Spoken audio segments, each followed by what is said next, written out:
रामभद्राय रामचन्द्राय वेधसे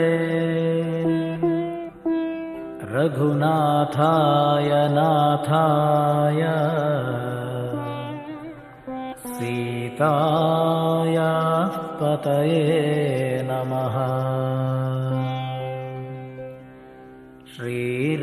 श्रीरामचन्द्र कृपालो भज मन हरण भव भयदारुणं नवकञ्जलोचन कञ्जमुखकर कञ्जपद कञ्जारुणं श्रीरामचन्द्र कृपालो भज मन हरण भव भयदारुणं नवकञ्जलोचन कञ्जमुखकर कञ्जपद कञ्जारुणं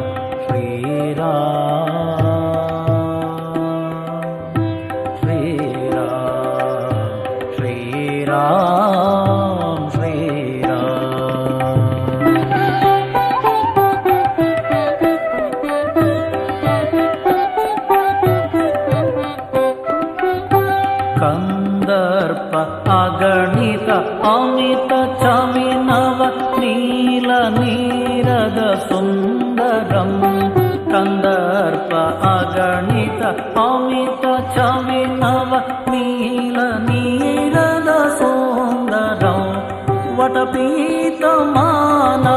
तडित रुचि शुचि नौमि जनक सुतावरम वटपीतमानहु तडित रुचि शुचि नौमि जनक सुतावरं श्रीराम श्रीराम श्रीराम भज दीन बंधु दिनेश दानव दैत्य वंश निकंदनौ भज दीन बंधु दिनेश दानव दैत्य वंश निकंदनौ रघुनंदन आनंद कंद कौशल नंद दशरथ नंदनम रघुनंद आनंद कंद कौशल नंद दशरथ नंदनम श्रीराम श्रीराम श्रीराम श्रीराम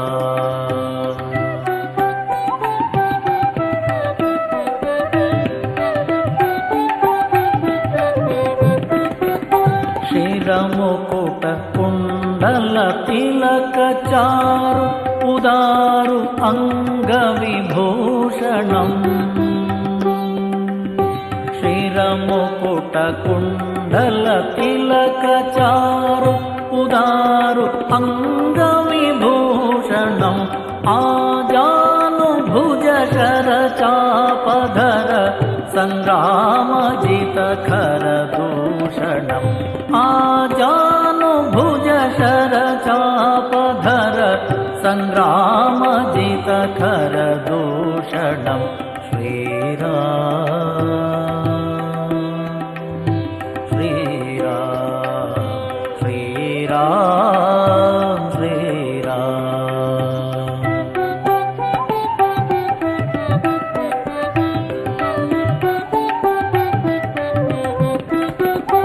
इति वदत तुलसीदास शंकर शेषमुनि मनरंजनौ इति वदत तुलसीदास शंकर शेषमुनि मनरंजनम मम हृदय कंज निवास कुरु कामादिखिल दल भंजनम मम हृदय कंज निवास कुरु कामादिखिल दल भंजनम श्रीराम श्रीरामचन्द्र कृपालो भज मन हरण भव भयदारुणम्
पार्थसारथिरूपेण श्रावयित्वा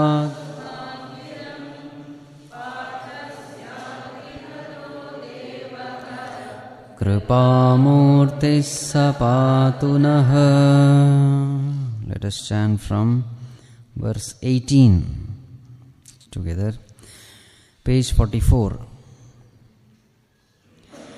श्रद्धावान् लभते ज्ञानं तत्परः संयतेन्द्रियः ज्ञानं लब्ध्वा परां शान्तिम् अचिरेणाधिगच्छति. तेषां सततयुक्तानां ददामि बुद्धियोगं तं येन मामुपयान्ति ते. तेषामेवानुकम्पार्थम् अहमज्ञानजं तमः नाशयाम्यात्मभावस्थः ज्ञानदीपेन भास्वता. अनेन तु तदज्ञानम् येषां नाशितमात्मनः तेषामादित्यवज्ञानं प्रकाशयति तत्परम्. इन्द्रियाणि पराण्याहुः इन्द्रियेभ्यः परं मनः.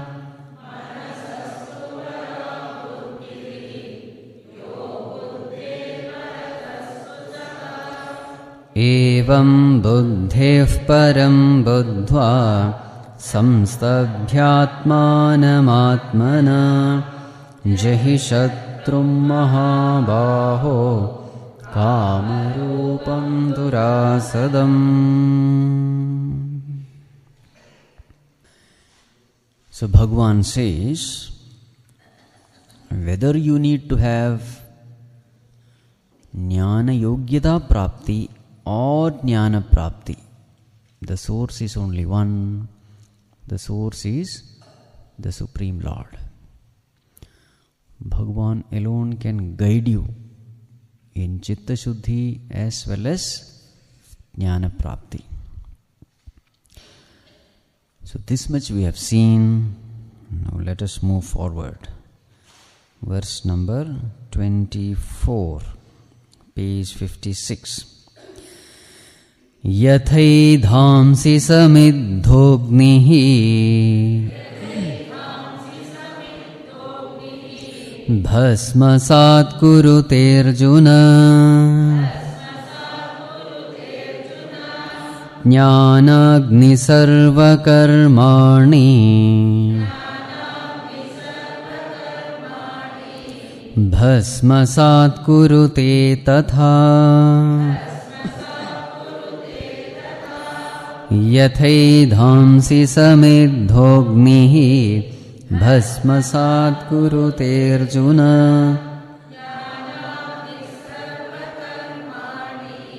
bhasmasat kurute tatha. Next one also. Yasya sarve samarambhaha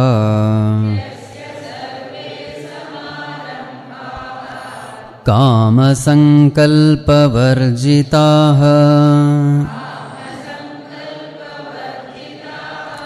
jnanagni dagdha karmanam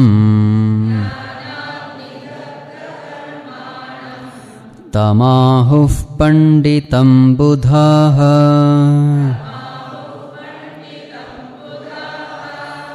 yasya sarve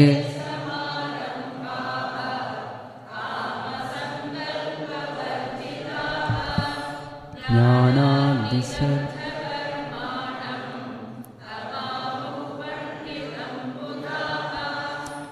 Right. What does this knowledge do? This spiritual knowledge, what does it do? Yathai-dhamsi samidhognihi bhasmasat kurute. Just like yatha samidha agnihi, meaning well-lit fire, edhamsi, the fuel, bhasmasat kurute. Just like a well-lit fire reduces an entire heap of fuel into ashes.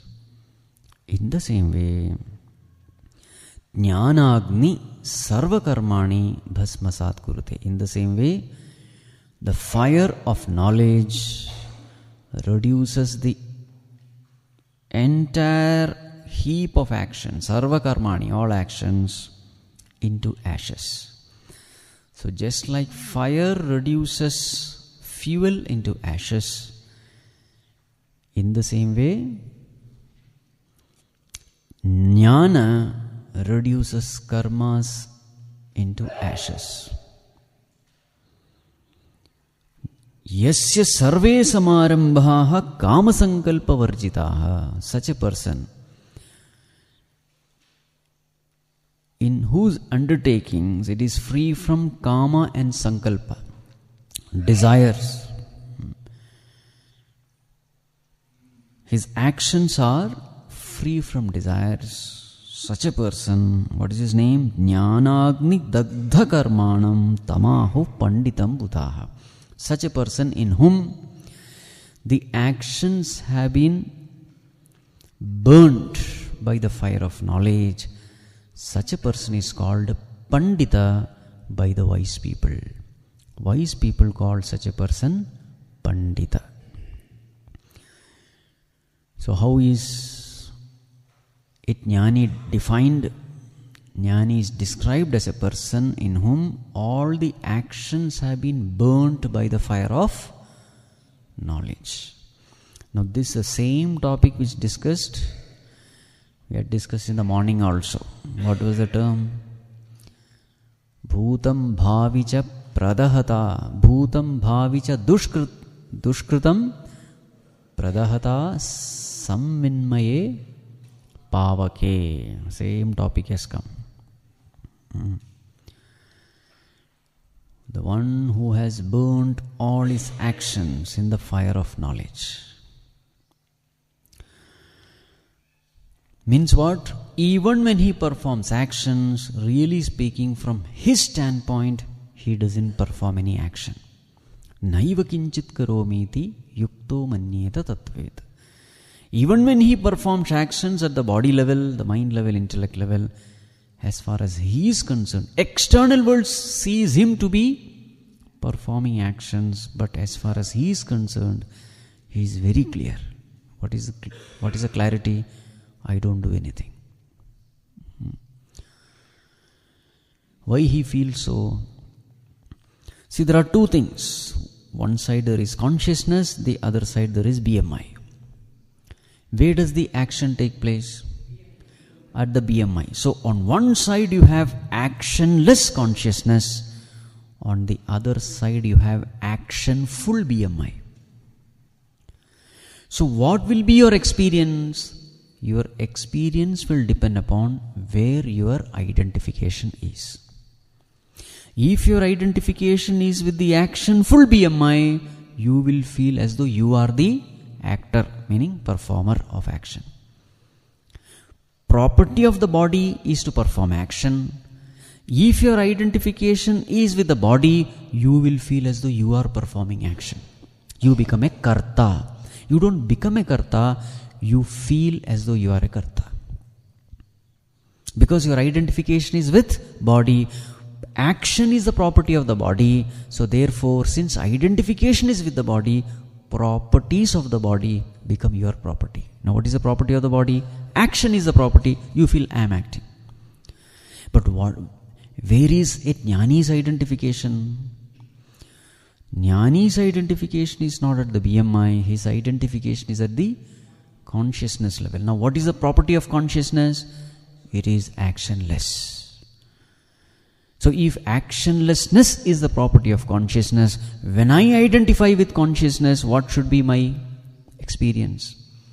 Actionlessness will be my experience.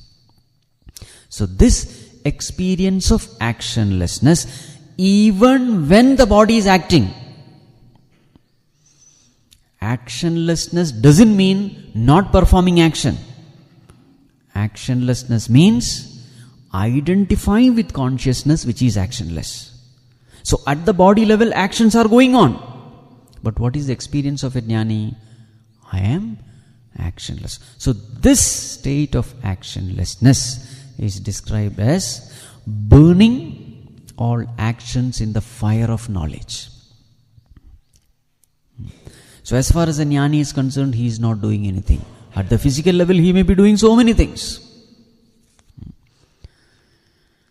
He may be doing so many things for the welfare of mankind, but from his standpoint, deep within he knows he is not doing anything.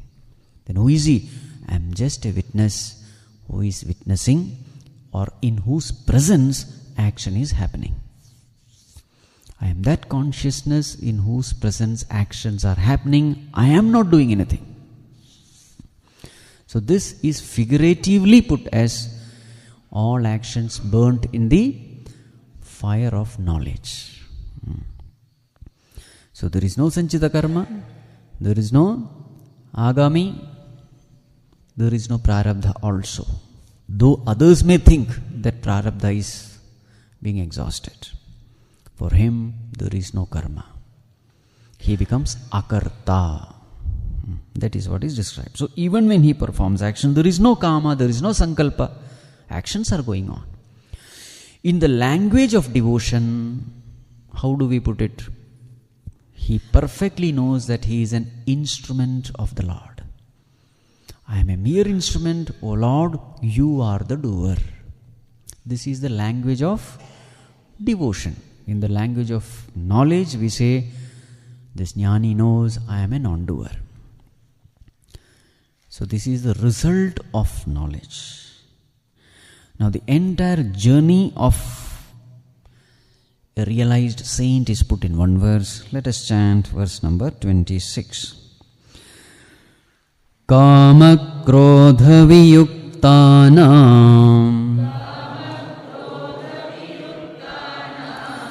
yatīnām yatacētasām abhito brahma nirvānam vartate viditātmanām kāma krodha viyuktānām yatīnām yatacētasām.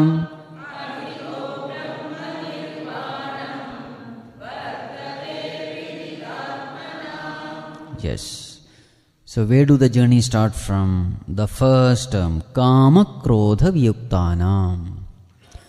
So through karma yoga, etc., first he becomes free from kama krodha, etc., meaning the negativities of the mind. Mind is purified. This is the first step. Through bhakti, you purify your mind. And when the kama krodha is eliminated from the mind, what happens to your mind? Yata chetasam, that chetas, that mind comes under your control. Only a purified mind comes under your control. So what is the first step? Purify the mind. Then the mind comes under your control. With that mind, what you should do? Third term, yatīnām. Then you become a yati. Yati literally means a sannyasi. You become a sannyasi. Now what is the job of a sannyasi? Shravana, Manana, Nididhyāsanam. This is the main job. Nothing else he need to do. He has become a sannyasi to do that. Shravana, Manana, Nididhyāsanam. And he is able to do because his mind is available now. The mind is free from all kinds of worldly cravings. The mind is available for higher contemplation. So this yati, he does Shravana, Manana, Nididhyāsanam. As a result of that, what happens? Vidita atmanam. That is the fourth term. Vidita atmanam. He comes to know the self. And what is the result of knowing the self? Abhito brahma nirvānam vartate. He experienced the brahma nirvānam. Brahma nirvānam means bliss of Brahman. Abhitaha, from all directions, at all times. So he experienced the bliss of Brahman. So this is the journey of a seeker.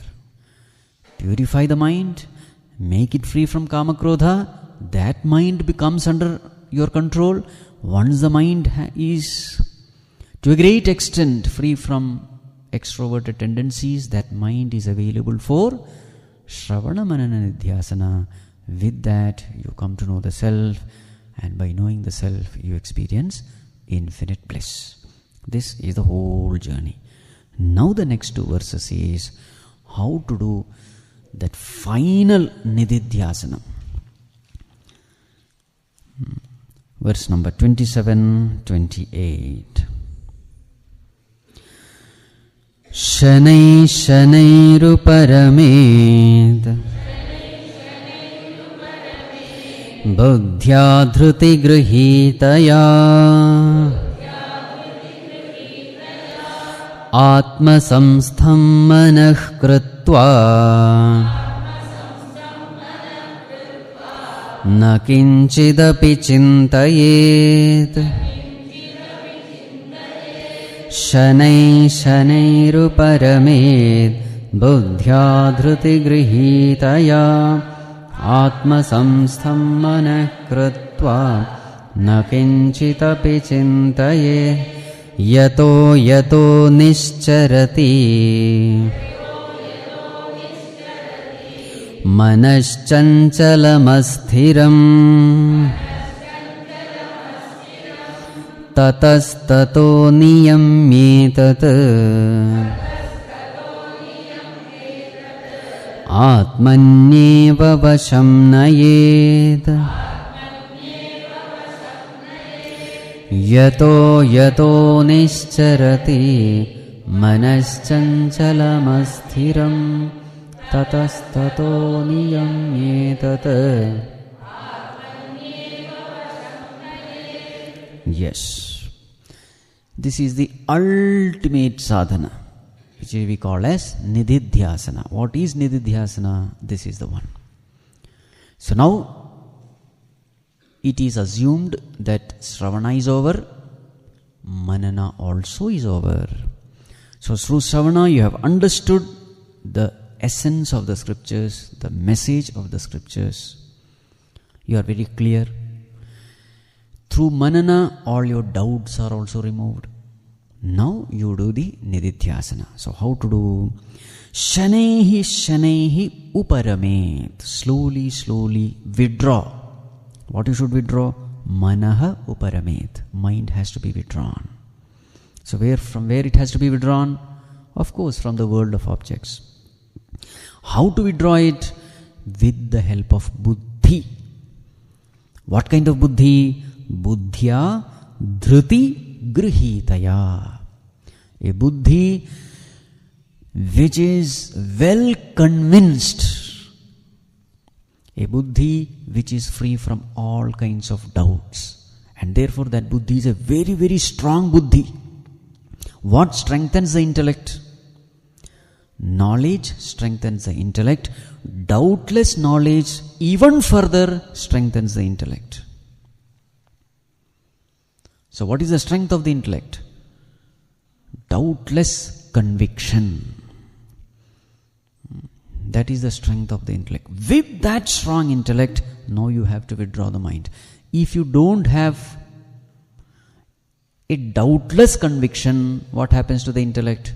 It becomes a weak intellect. Then the mind pulls that intellect out. Instead of intellect pulling the mind in, the mind will pull the intellect out. So here we assume the intellect is very strong, the person has done lot of mananam, lot of clarity is there, and because of the spiritual practices, mind has been extremely pure also. Vāsanās are not there. Now elimination of subtle vāsanās are happening here. So at the seat of meditation, mind is going out. That mind has to be withdrawn with the help of your intellect. Then what you should do? Atma samstham manakritva. Where should the mind go? Atma samstham. Seat your mind in the self. Make it abide in the self. This is the job of the intellect. Make the mind abide in the self. After that, na kinchit api chintayet. Don't think anything else. Yato nischarati. From wherever the mind goes, tato niyamyetat. From there, withdraw the mind. Because the mind's nature is what? Chanchalam asthiram. It is fickle. It is unstable. Again and again what you have to do? Atmani eva vasham nayet. Again and again make the mind abide in the self. Now let us spend some time here. So what is it that you are supposed to do at the seat of meditation? Mind wandering into the world means mind is entertaining worldly thoughts. How to counter worldly thoughts? A thought can be countered only by another thought. So worldly thought should be replaced by spiritual thought. This is the job of the intellect. So how do you bring the mind in? Replace the worldly thought with the spiritual thought. What do you mean spiritual thought? Scriptural statements, mahavakyas, etc. Whatever you have studied about the self. Replace the worldly thought with the spiritual thought. Now is the job over? No. Every spiritual thought is a pointer to the self. Pointer is not the self. Pointer only points to the self. So intellect brings in a spiritual thought.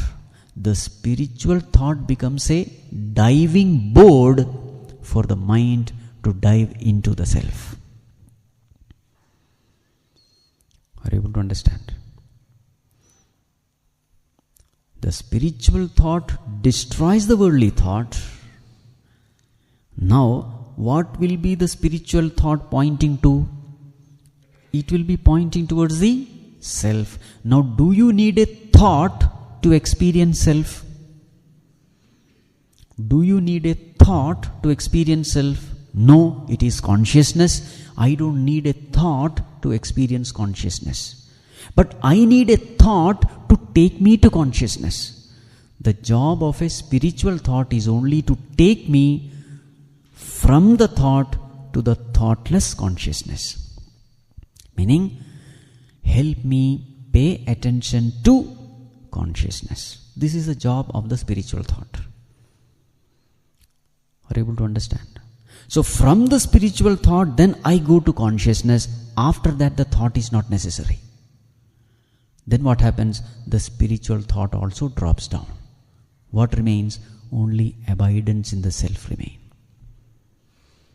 This is what is presented in Atma Bodha as Jalam katakarenu. See the example. So the water is muddy. You want to remove water. So what do? You add as though another impurity. That another impurity is the spiritual thought. What is this muddy? What is this mud? Worldly thought. So you add another thought. What is this thought? Spiritual thought. Now what does this spiritual thought do with the worldly thought? It destroys the worldly thought and destroys itself. Just like that katakarenu, the dust, it sticks to the muddy particle and then finally both of them go down. Finally the water is clean. In the same way, the spiritual thought eliminates the worldly thought and after that it destroys itself. Because spiritual thought is not necessary to abide in consciousness. Are you able to understand? So the mind is withdrawn with the buddhi and then that mind is placed in the self. After that, is there any thought? No. Therefore it is said, na kinchitapi chintayet. After that you don't have to think anything. Thought has served its purpose. Now there is no thought. Now what is your experience? Your experience is a thoughtless state where you experience only consciousness. You are abiding in the self. This is called Nididhyāsanam. Now what has to be done? This Nididhyāsanam should become a habit. This abidance in consciousness should become a habit. When does anything become a habit? When you do it again and again, repeatedly, you create a vāsana. So what vāsana has to be created? Abiding vāsana has to be created. A vāsana by which you abide in the self. Though it appears like a vāsana, it is not a vāsana. Abiding in self, though it appears like a vāsana means a habit, but it is not a vāsana because it is your nature. Anything which is your nature cannot be called as a habit. Now what is preventing you from abiding in the self? So therefore mind is described as chanchalam asthiram. This is what prevents you from abiding in the self. In spite of gaining conviction, what prevents me from abiding in the self? It is this chanchalam asthiram nature of the mind. Now why two terms are used? They appear to be the same. Chanchalam means fickle, moving here and there, wandering. Asthiram means, again it appears to be same. Why two terms are used? Two terms are used because wandering can be because of two. Wandering can be of two types. One is habitual wandering, represented by chanchalam.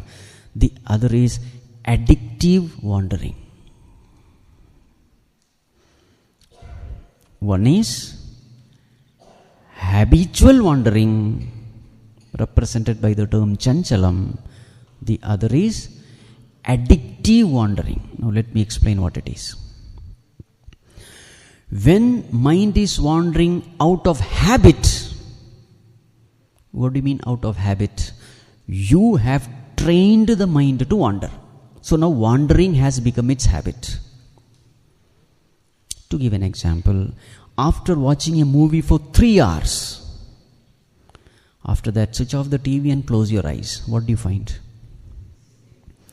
You see so many images flashing, isn't it? Why are those images flashing? For 3 hours you have been constantly training the mind to register various impressions.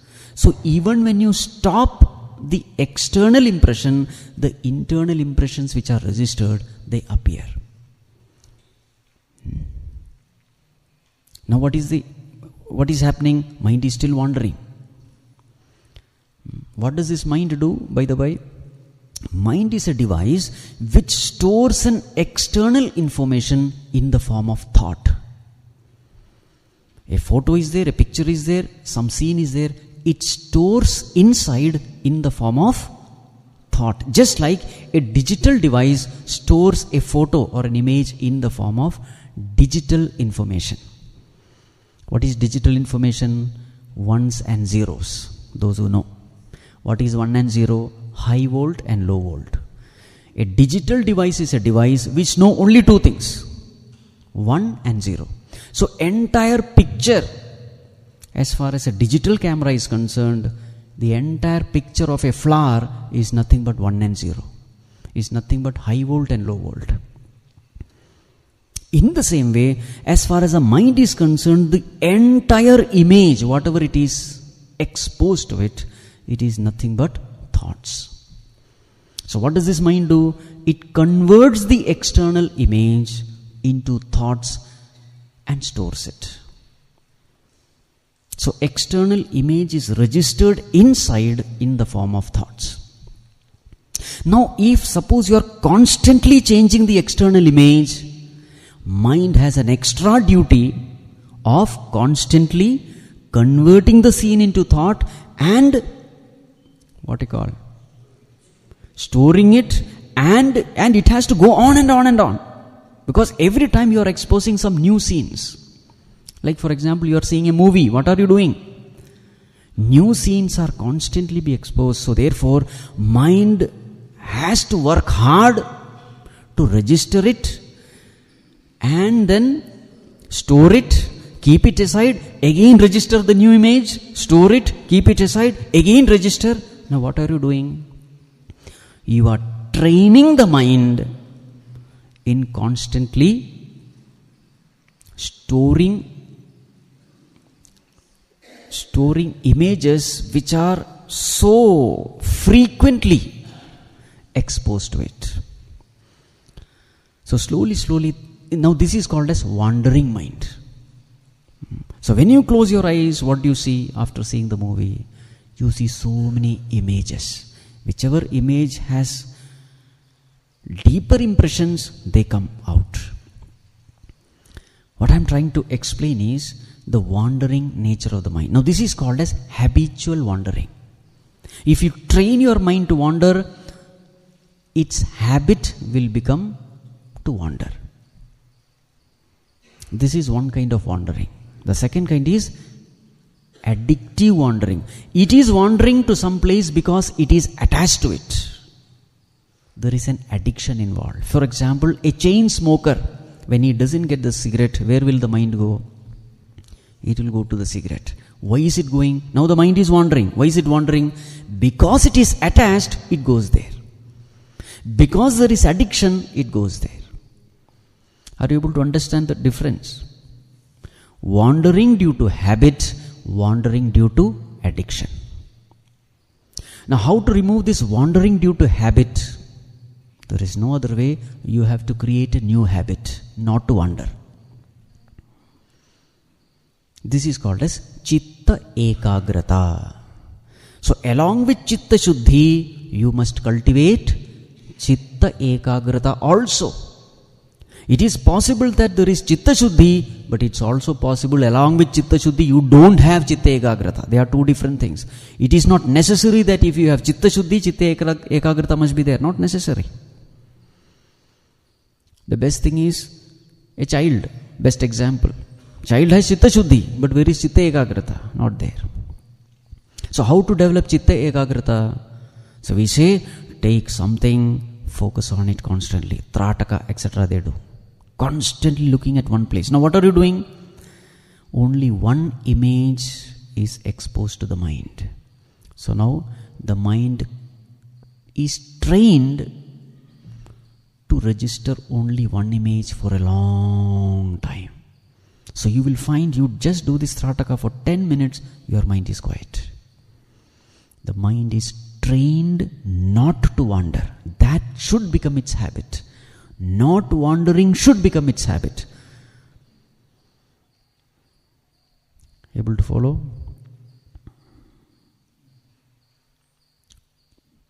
So you practice Chitta Ekagrita, taking one form, taking that form of the Lord, only focusing that form. Then closing your eyes, visualizing that form. Then you will find that Chitta Ekagrita increases.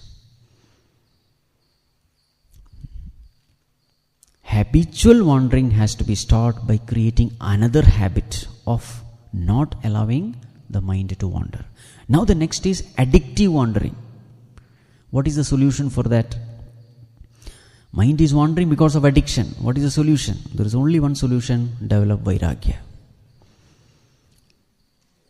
Develop vairagya. Develop disinterest in that object.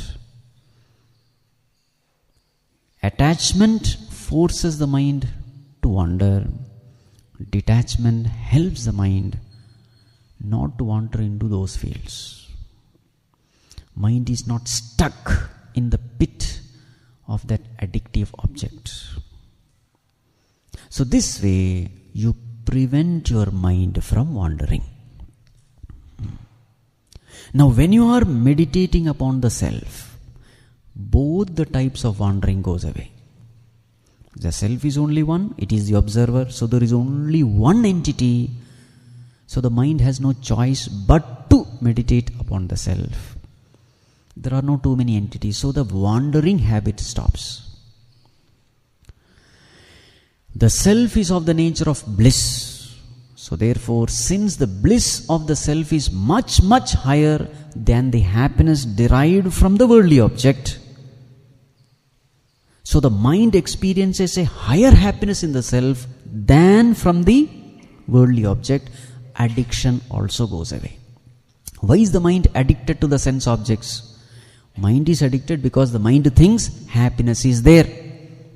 Isn't it? Addiction is always because of happiness. I get happiness from someone or something, therefore the mind goes there. Now the very same mind is experiencing infinite bliss from the self.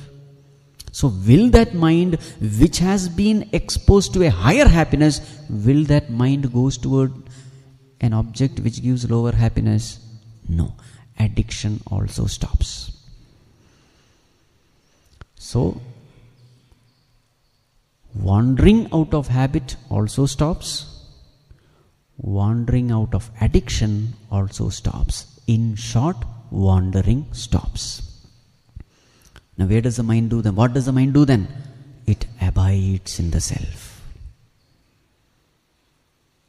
So constantly when you practice this meditation, slowly, abidance becomes the habit of the mind. When abidance becomes the habit of the mind, Nididhyāsanā has done its purpose. What is the purpose of Nididhyāsanā?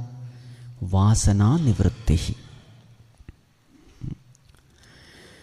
Shravanena ajñāna nivrittihi, mananena samshaya nivrittihi, Nididhyāsanena vāsanā nivrittihi. Purpose of Nididhyāsana is over. Vāsana is gone. The habitual wrong tendencies are gone. Even when we are convinced that we are the self, we are not able to live up to the self. Why? Because of habit. I am a jiva. This habit is there. So with this Nididhyāsana, what happens? You constantly replace this worldly thought that I am a jiva. You replace it with spiritual thought. What is the spiritual thought? I am Brahman. I am consciousness. So the worldly thought is gone. Spiritual thought is there. Spiritual thought has taken to the experience of consciousness.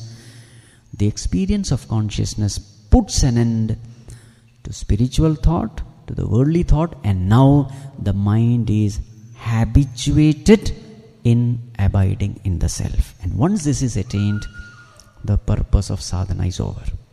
Now what is the effortless state of experience? Effortless state of experience is experience of consciousness. You know, I am Brahman. Just like today we know I am a man, I am a woman. How clearly you know it, how effortlessly you know it. In the same way, so clearly you come to know I am Brahman. Aham Brahma Asmi. The purpose is over. Did I make it complicated?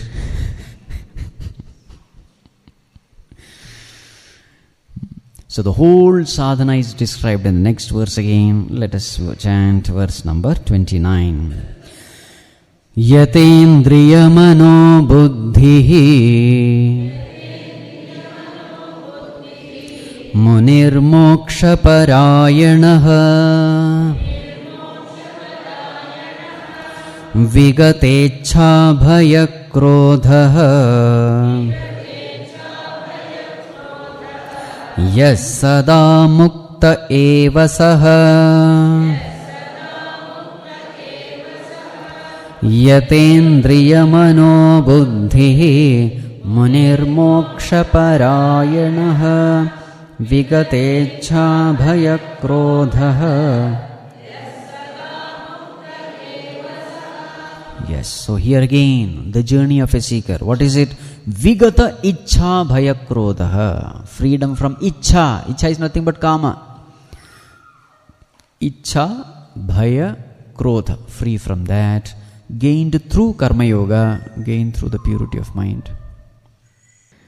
Then what happens? When the mind is free from ichha bhaya krodha, such a mind becomes yatendriya mano buddhi. Such a person becomes a man of control, a man of discipline. Mana, buddhi, indriya, everything comes under his control. Then what you should do? You should become a muni. Who is a muni? Manana Shilavan Muni. What do you mean mananam? Shravana, manana, Nididhyāsanam. Keeping what as goal? Moksha parayanaha. Keeping moksha as the highest goal. Keep doing Shravana, manana, Nididhyāsanam. Then what will happen? Such a person who does this, sada mukta eva saha. Such a person becomes ever liberated. This is the journey. What is his experience after gaining knowledge? The next verse, verse number 30. Sarva bhutasthamatmanam Sarva bhutani chatmani Ikshate yoga yuktatma Sarvatra samadarshanaha Sarva bhutasthamatmanam Sarva bhutani chatmani Ikshate yoga yuktatma. Yes. Sarva bhutastham atmanam ikshate. What does he see? Now what is the vision of this Mahatma? Sarva bhutastham atmanam. He sees the self which is seated in all beings. That Atma seated in all being. Sarva bhutani cha atmani. He sees all beings seated in the self. So what does he see? All beings are in the self. Self is in all beings. Such a person, yoga yuktatma, united with the ultimate yoga, united with the self. Sarvatra samadarshana. He sees oneness everywhere. So what is his vision? All beings are in the self. The self is in all beings. So when he opens his eyes and interacts with the world, he sees the self in all beings. When he closes his eyes and goes within, he sees all beings in the self. Either he is meditating or he is interacting with the world, isn't it? Both the states are described here. So when he sees others, what does he see? I see myself as consciousness with a body, then I will see others also consciousness with a body. If I see body in myself, I will see body in others also. Body-centered person will see others also as body. What you see in yourself, you see in others also. If you see yourself as body, you will see others also as body. But if you see yourself as consciousness, if you see yourself as Bhagavan seated in the heart, what will you see in others? The very same Bhagavan, just like what is happening here, the same thing is happening others also. So he sees the self seated in all beings. He cannot but see otherwise. His attention is not on the body, his attention is upon the possessor of the body. If you train to shift your attention to the possessor in your body, you cannot but see the possessor in others' body also. What is the training you have given to the mind? The mind will behave that way. So this Mahatma has trained for so many years. Through Sravanam and Nididhyāsanam, what is the training? Yato yato nischarati manaschanchalam asthiram. Whenever the mind goes to the kshetra, his job was to shift the attention to the kshetrajna. This training he has given for so many years. And now the mind is fully trained to see the kshetrajna everywhere. So now when that Mahatma looks out, what does he see? He sees only this kshetrajna. It is an expression of a habit. A vāsana has been created to see the self in all beings. Sarvabhutastham atmanam. What is the next one? Sarvabhutani cha atmani. Now when he closes his eyes, what does he see? When he closes his eyes, he sees that consciousness, which is the very support of the whole world. The whole world is experienced in the mind. That mind is nothing but thoughts. These thoughts are in consciousness. Consciousness is supporting the thoughts. So the whole world is in where? Consciousness. Sarva bhutani cha atmani. All beings in the self. The self becomes the support, the substratum. When he opens his eyes, he is seeing Saguna Brahman. When he closes his eyes, he is seeing Nirguna Brahman. Only the words are different. Also, when you see A in B and B in A, if you can apply this law, A in B and B in A, know for sure that one among them is illusion. When you see wave in water and water in wave, can you see that? Wave in water, water in wave, both are possible, no? Now you will find that one is an illusion. What is the illusion? Wave is the illusion. What exists is only water. Wood in chair, chair in wood. Is it possible? Possible. What does it mean? Chair is an illusion, only wood exists. You see gold in the ornament. Ornaments in gold. Can you see it? What does it mean? Gold and all is real. In the same way, you see self in all beings and all beings in the self. What does it mean? Don't say self is an illusion.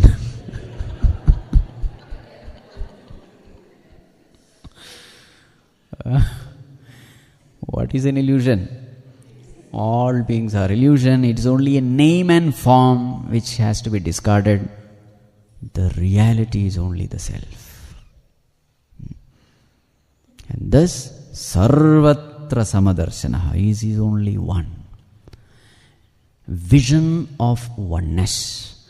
Vision of equanimity.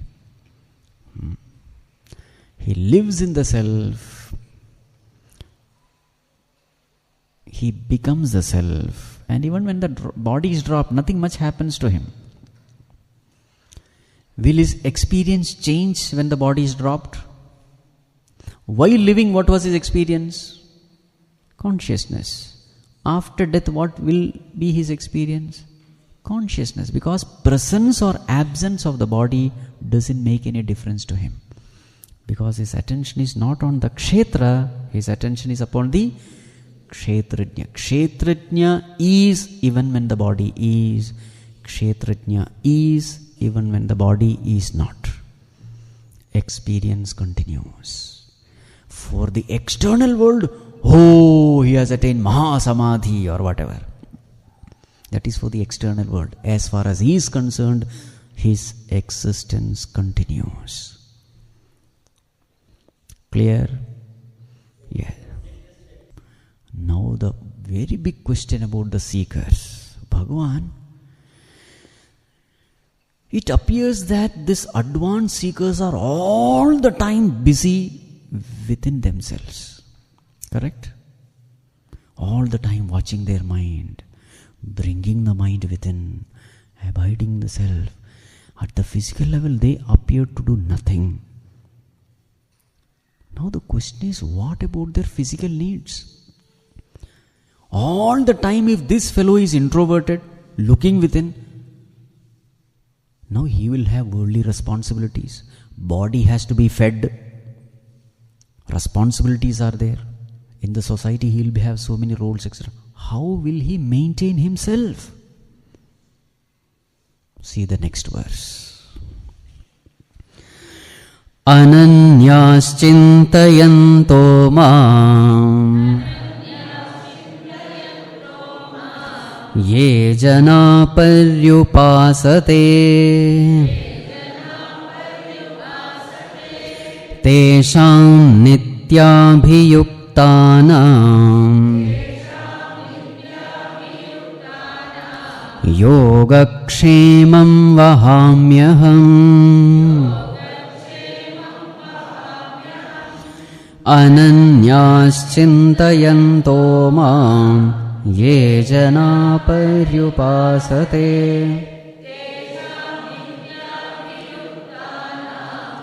yogakshemam vahamyaham. Yes, so very famous verse. Ananyaschintayanto mam. Those people without thinking about anything else, what do? Mam paryupasate. Single pointedly they meditate upon me as the very own self. Tesham. All those people. Nityabhyuktanam. Ever steadfast. Ever fixing their mind in me. Yogakshemam vahami aham. I take care of their yogakshema. So let this doubt go away. If all the time I sit and do japa and meditation, then who will take care of all this? He will take care. But the question is, can you do it? People say, all the time if I do japa and meditation, etc., then who will take care of all this? That itself shows you are not fit to do japa and meditation throughout the day. It is not so easy. It is not so easy to do sadhana hours together. Your vāsanās will not allow you to sit quietly. Even for 1 hour sitting is difficult. Forget about the whole day.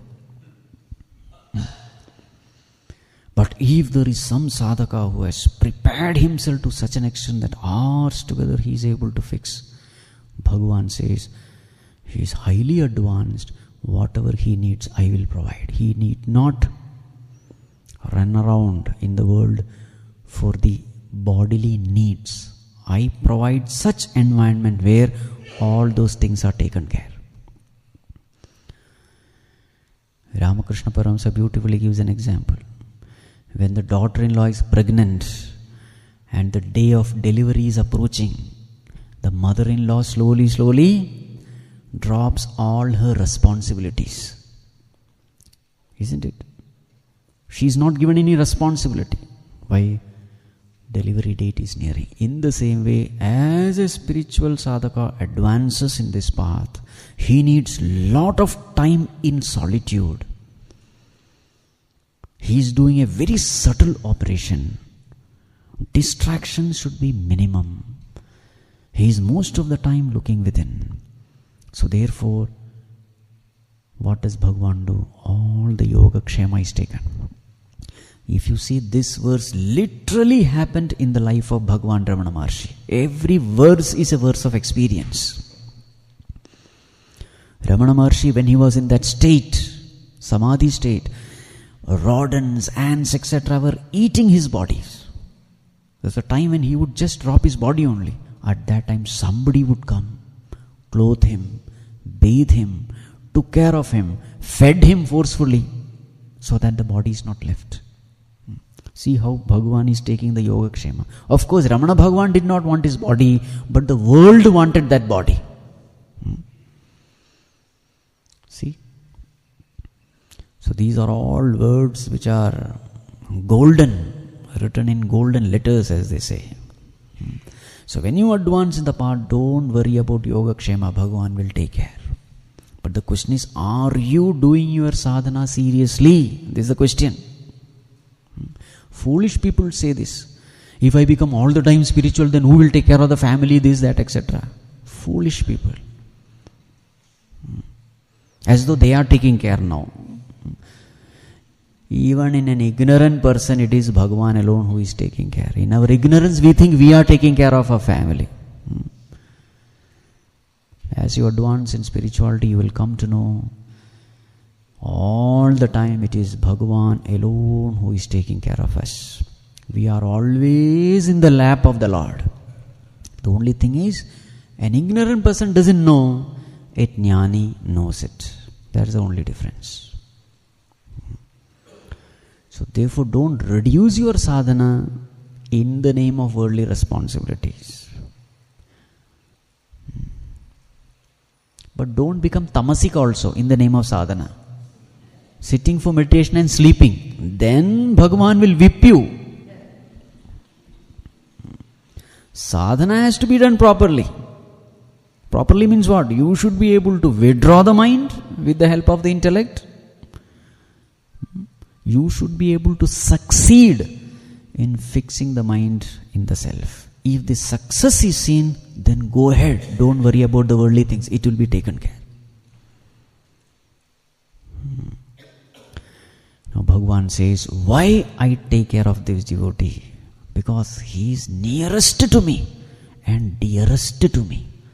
If I am taking care of ordinary people, then why I will not take care of this devotee who is very, very close to me? Those verses we will see tomorrow. Om Sarve Bhavantu Sukhinah Sarve Santu Niramayah Sarve Bhadrani Pashyantu Ma Kaschit Dukkha Bhagavare. Om Shanti Shanti Shanti. Hari Om Shri Guru Bhyo Namaha. Hari Om.